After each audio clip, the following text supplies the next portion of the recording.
Dako siyag problema, iyang naong nihayag, liog puwerteng laguma. Nahadlok siyang katawan, ug libakon sa mga libakera. Naligo siyag pulbos, para muhayag pud ang liog niya. Puwerte niyang mahaya, wa giapilag bagnos, sa kuton nga gibutang ag pagwapa.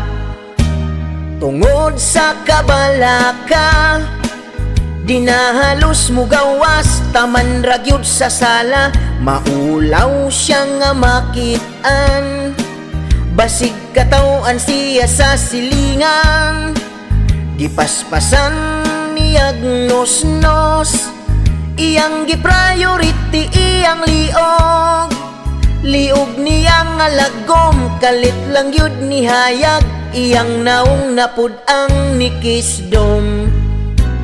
Ambot og nganong naamay dili makuntinto, sa ilang hitsura nga gwapa o gwapo, pagkada kong tinunto.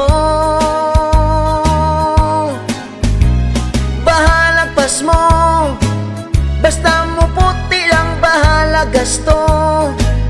Naong bagnusan unya pahayagon, balag liog gadagtom.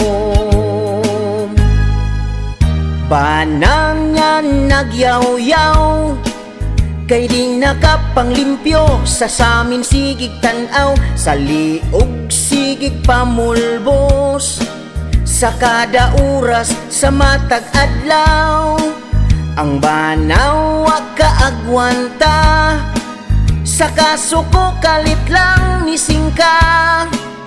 Ayaw sigig pagwapa, kay maurang guwaa, kay basin unyag ilisan tika.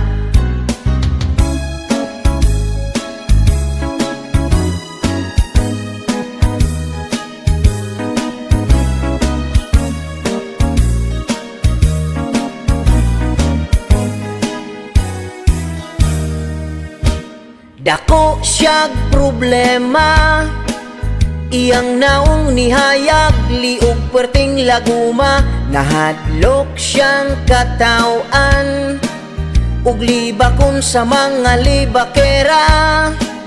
Naligo siyag pulbos, para muhayag pud ang liog niya. Puwerte niyang mahaya, wa giapilag bagnos, sa kuton nga gibutang ag pagwapa.